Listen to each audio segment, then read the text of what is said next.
جب یہ آیت نازل ہوئی نا کہ یہ کسی شاعر کا کلام نہیں ہے اور بہت ہی کم ایمان لاتے ہو تم لوگ، تو حضرت عمر فاروق ایسے حیران ہو گئے کہ یہ تو بات میں نے دل میں سوچ کے اونچی آواز سے بولی بھی نہیں، یہ تو میں نے خالی دل میں کہا کہ کتنا بڑا شاعر ہے استغفار۔ تو اگلی جو آیت نازل ہوتی ہے وَلَا بِقَوْلِ کاہن، اور یہ کسی کاہن یا جادوگر کا قول نہیں ہے، قلیلا ما تذکرون، اور بہت ہی کم غور کرتے ہو تم لوگ۔ اب یہ جب آیت سنی انہوں نے کہ یہ بات بھی میں نے دل میں سوچی کہ کتنا بڑا شاعر ہے، تو یہ والی آیت نازل ہوگی کہ کسی شاعر کا کلام نہیں ہے۔ جب میں نے یہ دل میں ہی کہا کہ یہ بہت کتنا بڑا جادوگر ہے کہ میرے دل کی بات بھی سن لی، تو اگلی آیت نازل اگلی بات کہہ دی کہ یہ تو کسی جادوگر کا کلام نہیں ہے۔ تو یہ بات ان کے دل میں بہت زیادہ انہوں نے اثر کیا اس آیت نے، اور اس کے بعد حضرت عمر فاروق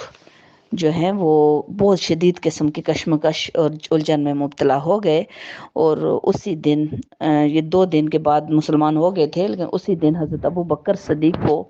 اہل مکہ نے بہت زیادہ ان پہ تشدد کیا تھا، اور اسی کہ محمد کا ساتھ چھوڑ دو، اور بہت زیادہ شدید قسم اتبا جو تھا مکے میں جو سردار تھا، اس نے بہت زیادہ شدید قسم کا تشدد کیا تھا، اتنا شدید تشدد کیا تھا کہ ان کا بالکل چہرہ بھی خون سے لت پت ہو گیا تھا، اور ان کو بے ہوشی کے عالم میں وہ بے ہوش ہو گئے۔ خانہ کعبہ کے پاس وہ نماز پڑھ رہے تھے، اور وہاں سے جب کیونکہ حضرت حمزہ رضی اللہ تعالیٰ عنہ کے مسلمان ہونے کے بعد مسلمانوں میں اتنی ہمت آ گئی تھی کہ وہ تھوڑے سے مطلب بولڈ ہوئے تھے تھوڑے سے۔ تو اب کیا ہوا کہ بدھ والے دن حضرت ابو بکر کو جب بہت زیادہ شدید مار پڑی اور بے ہوشی کے عالم میں گھر لے کر گئے، تو ان کے جو ننیال والے ماموں وغیرہ تھے، ان کا قبیلہ جو تھا وہ بہت زیادہ سٹرونگ قسم کا تھا، تو انہوں نے کہا کہ ہم تو قریش سے بدلہ لیں گے واپس۔ انہوں نے ہمارے جو بھانجے کو اتنا شدید زخمی کیا کہ وہ مرنے کے قریب ہے، بے ہوش ہے، اور وہ جو اتبا ہے اس کو تو ہم اس کے بدلے میں اگر ابو بکر کو کچھ ہو جاتا ہے تو ہم اس کے بدلے میں اتبا کو قتل کریں گے۔ وہ ماموں سارے ان کے آ کے بیٹھ کے ادھر بہن کے گھر۔ اب حضرت ابو بکر جب ہوش میں آئے 2 دن بعد، تو انہوں نے ہوش میں آتے ساتھ ہی پوچھا کہ محمد کا کیا حال ہے، کیونکہ حضرت ابو بکر حضرت حضور صلی اللہ علیہ وسلم کو بچاتے ہوئے زخمی ہوئے تھے، یعنی انہوں نے حملہ حضور صلی اللہ علیہ وسلم پہ کیا تھا، لیکن حضرت ابو بکر نے آگے بڑھ کے آپ صلی اللہ علیہ وسلم کو بچایا تھا، اسی لیے وہ جو ہے نا حضور صلی اللہ علیہ وسلم بچ گئے، حضرت ابو بکر شدید زخمی ہو گئے تھے۔ تو انہوں نے ہوش میں آتے ساتھ پہلی بات یہ پوچھی کہ محمد کا کیا حال ہے، تو وہ ماموں وغیرہ اور غصے میں آگے کہ جس کی وجہ سے تمہیں اتنی مار پڑی ہے تو تم پھر ہوش میں آ کے انہیں کا نام لے رہے ہو۔ تو انہوں نے پھر بھی انہوں نے بہن سے کہا کہ اس کو کھانے کو تو کچھ دو۔ انہوں نے کہا نہیں، میں کھانے کو کچھ نہیں کہوں گا جب تک میں محمد کو اپنے آنکھوں سے نہیں دیکھ لیتا۔ پھر بہن ایک سائڈ سے ماں نے پکڑا، ماں حالانکہ ابھی اسلام نہیں لائی تھی، اور ایک سائڈ سے حضرت عمر کی ایک بہن تھی، ان کا نام بھی ام جمیل تھا۔ ایک تو ابو لہب کی بیوی تھی نا، وہ ام جمیل جو بری تھی وہ نہیں، یہ حضرت عمر کی ایک بہن تھی، وہ بھی اسلام نہیں لائی تھی، لیکن اس کا نام بھی ام جمیل تھا، وہ جمیل کی ماں تھی اس لیے ام جمیل نام تھا۔ اب حضرت ابو بکر کو ایک سائڈ سے اپنی ماں نے پکڑا، ایک سائڈ سے حضرت عمر فاروق کی بہن ام جمیل نے پکڑا، اور حضور صلی اللہ علیہ وسلم جو کہ حضرت زید بن ارقم کے گھر میں پناہ لی ہوئی تھی، سب نے مسلمان جو ہو رہے تھے چھپ چھپ کے سارے مسلمان وہیں پہ نماز پڑھتے تھے سب کچھ، حضرت عمر فاروق وہاں گئے اور جاتے ساتھ ہی حضور صلی اللہ علیہ وسلم کے ساتھ گلے لگ کے بہت روئے دونوں، اور اس کے بعد حضور صلی اللہ علیہ وسلم سے گزارش کی کہ اے اللہ کے رسول، میری ماں ابھی تک مسلمان نہیں ہوئی ہیں، ان کے لیے دعا کریں۔ تو اسی وقت انہوں نے دعا فرمائی، اور ان کی والدہ بھی اسلام میں داخل ہو گئی، دائرہ اسلام میں داخل ہو گئی۔ اس دن حضور صلی اللہ علیہ وسلم نے حضرت ابو بکر کی وہ حالت دیکھ کر، شدید ان کا جو چہرہ زخمی تھا، تو انہوں نے آپ صلی اللہ علیہ وسلم نے جمعرات والے دن یہ دعا فرمائی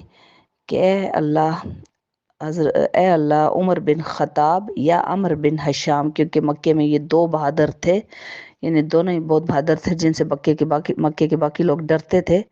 تو اللہ تعالیٰ سے فرمایا کہ عمر بن خطاب یا عمر بن حشام، یعنی جس کو بعد میں ابو جہل کا خطاب ملا، ان دونوں میں سے ایک کے ذریعے اسلام کو قوت اور طاقت دے، یعنی ان دونوں بہادروں میں سے ایک مسلمان ہو جائے اور اس کی وجہ سے اسلام مضبوط ہوگا، مسلمان مضبوط ہوں گے۔ لیکن حضور صلی اللہ علیہ وسلم کی دل سے جو خواہش تھی کہ عمر بن خطاب اگر مجھے مل جائے، یعنی کہ وہ چاہتے یہ تھے آپ صلی اللہ علیہ وسلم۔ اللہ تعالیٰ کے وہ قبولیت کا ٹائم تھا، اللہ تعالیٰ نے وہ قبول فرمائی دعا. اور اسی دن جب مکے کے لوگوں نے چونکہ ظلم کر لیا تھا، ایک دن پہلے، ایک رات پہلے حضرت ابو بکر صدیق اور باقی بھی مسلمان زخمی ہوئے تھے، تو اب انہوں نے بھی ایک میٹنگ کی، اور میٹنگ میں یہ طے پایا کہ محمد کا خاتمہ ہی کر دیتے ہیں، محمد کو ہم سارے نعوذ باللہ ختم کر دیتے ہیں، تو تاکہ محمد کو اس طرح ہم جو ہے نا آج بھی مارنا چاہ تو بچ گئے، تو کسی طرح محمد کو مارتے ہیں. تو حضرت عمر فاروق چونکہ کشمکش میں تھے، وہ دل میں آ رہا تھا ان کا قرآن جو تھا وہ اتر رہا تھا، لیکن وہ باہر سے وہ بہادر بھی تھے، اور وہ چاہتے تھے کہ نہیں خاندان، یعنی ان کے سگے بھائی، ان کے اپنے سگے بھائی زید بن خطاب مسلمان ہو چکے تھے، ان کی سگی بہن فاطمہ بنت خطاب مسلمان ہو چکی تھی، اور ان کا جو بہنوئی سعید بن زید بھی مسلمان ہو چکے تھے. لیکن حضرت عمر یہ کہتے تھے کہ نہیں، میں اپنے باپ دادا کا مذہب کبھی بھی نہیں چھوڑوں گا، کسی صورت بھی نہیں چھوڑوں گا. اور انہوں نے پھر یہ کیا کہ میں ایسی شخصیت کو نعوذ باللہ قتل ہی کیوں نہ کر دوں جس کی وجہ سے میں شدید الجھن میں ہوں، کشمکش میں ہوں، میرا دل کچھ کہہ رہا ہے، میرا دماغ کچھ کہہ رہا ہے، تو میں ایسی شخصیت کو ہی مار دیتا ہوں. تو انہوں نے کہا میں ماروں گا. سب نے پوچھا مارے گا کون محمد کو؟ تو انہوں نے کہا میں ماروں گا. اور اس کے بعد جب وہ ننگی تلوار لے کے چل پڑے مارنے کے لیے، تو راستے میں ان کو ایک نئے مسلمان ہونے والے ایک مسلمان ملے ان کو کہ کہاں جا رہے ہو عمر؟ تو آگے سے حضرت عمر نے فرمایا کہ میں نعوذ باللہ میں محمد کو قتل کرنے جا رہا ہوں. تو ان جو صحابی تھے جو مسلمان ہوئے تھے، ان کا نام تھا نعیم بن عبداللہ.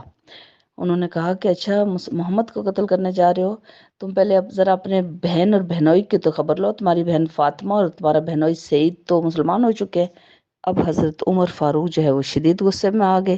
اور وہ حضور زید بن ارقم کے گھر جانے کے بجائے وہ سیدھے اپنی بہن فاطمہ کے گھر گئے، اور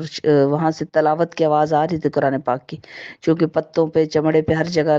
سارے جو مسلمان تھے نا وہ لکھ لیتے تھے اور اس کو پڑھتے تھے، اور جو زیادہ ایکسپرٹ تھے، یعنی کہ جو زیادہ قرآن پاک حفظ کر چکے تھے، اور نئے مسلمان ہونے والوں کو آ کے قرآن پاک پڑھایا کرتے تھے، سمجھایا کرتے تھے. تو حضرت خباب بن ارت جو تھے وہ ان حضرت فاطمہ اور ان کے ہسبینڈ کو قرآن پاک پڑھا رہے تھے، اور سورہ طٰہٰ جو ہم نے پیچھے سنی ہے، سورہ طٰہٰ کی تلاوت فرما رہے تھے، اور باہر تک آواز آ رہی تھی ان کے گھر سے باہر تک. حضرت عمر اندر گئے، اور اندر جاتے ساتھ ہی پہلے تو بھائی کو بہت زیادہ مارا. بہن کو تو لکڑی اٹھا کے مارا، جب بہن بھائی کو شوہر کو بچانے آئی تو اس کو لکڑی اٹھا کے مارا، وہ زخمی ہو گئی، خون نکلنے لگا. اچھا، دونوں کو مارنے کے بعد جب خوب مار چکے، اس کے باوجود بھی دونوں بولے، بہن اور بہنائی، کہ عمر اگر ہمیں جان سے بھی مار دو گے تو ہم کبھی بھی اسلام اور قرآن کو اور محمد کو نہیں چھوڑیں گے، جو بھی کرنا کر لو، جان سے مار دو. جب یہ الفاظ سنے تو اس کے بعد حضرت عمر کا دل جو ہے نا وہ بدلا، اور حضرت عمر نے فرمایا کہ تم لوگ کیا پڑھ رہے تھے؟ لاؤ مجھے بھی دکھاؤ کیا چیز پڑھ رہے تھے. باہر تک آوازیں آ رہی تھی. تو حضرت فاطمہ نے فرمایا کہ پہلے جا کے آپ نہائیں، پاک صاف ہوں گے تو پھر اس قرآن کو ہاتھ لگا سکتے ہیں، قرآن پاک ہے. پھر وہ نہائے، پاک صاف ہوئے، اور قرآن کی وہ تلاوت حضرت خباب بن ارت نے فرمائی سورہ طٰہٰ، اور دل پہ اثر ہوا، آنکھوں سے آنسو نکلنے لگے اور رونا شروع ہو گئے. اور اس کے بعد اپنی تلوار سمیت حضور صلی اللہ علیہ وسلم کے پاس گئے اور مسلمان ہوئے. اور حضرت خباب بن ارت نے اسی وقت فرمایا کہ عمر، لگتا ہے محمد صلی اللہ علیہ وسلم نے جو کل دعا کی تھی نا وہ قبول ہو چکی ہے. اور پھر اس کے بعد جیسے مسلمان ہوئے، اتنے زور کا مسلمانوں نے نعرہ لگایا تھا کہ پورے مکے میں اس کی آواز گونجی تھی. اور پھر وہ بہت بہادری کے ساتھ خانہ کعبہ کے پاس جا کے باجماعت نماز پڑھنا شروع ہو گئے تھے، اور بالکل ڈر خوف ختم ہو گیا تھا. ایک لائن جو تھی نا، دو قطاریں بناتے تھے مسلمان، ایک قطار کے آگے حضرت عمر فاروق ہوتے تھے، ایک پہ حضرت حمزہ رضی اللہ تعالیٰ عنہ ہوتے تھے، اور بہادری کے ساتھ پھر وہ نماز پڑھا کرتے تھے. اور حضرت عمر اتنے بہادر تھے کہ جب مکہ مکرمہ سے ہجرت کر کے تمام مسلمان، جب حضور صلی اللہ علیہ وسلم نے ساروں کو حکم دیا کہ باری باری مکہ چھوڑنا شروع کر دیں آپ لوگ، تو سارے مکہ سے نکلنا شروع ہو گئے تھے چھپ چھپ کے. لیکن حضرت عمر فاروق نے باقاعدہ سب کے دروازے کھٹکھٹائے تھے کہ میں عمر بن خطاب جا رہا ہوں مکہ چھوڑ کے مدینہ، کسی نے میرا پیچھا کرنا ہے، کسی نے اپنے بہن کو، بیوی کو بیوہ کرنا ہے، اپنی ماں کو رلوانا ہے، اپنی بہن کو یتیم کرنا ہے، تو وہ میرے پیچھے آئے، ورنہ میں جا رہا ہوں، آؤ میرا مقابلہ کرو۔ اکیلے چل پڑے تھے، لوگ اتنے ڈرتے تھے کہ کوئی بندہ ان کے پیچھے نہیں گیا تھا۔ ابھی آپ یہ سورہ سن لیجئے۔ جزاک اللہ۔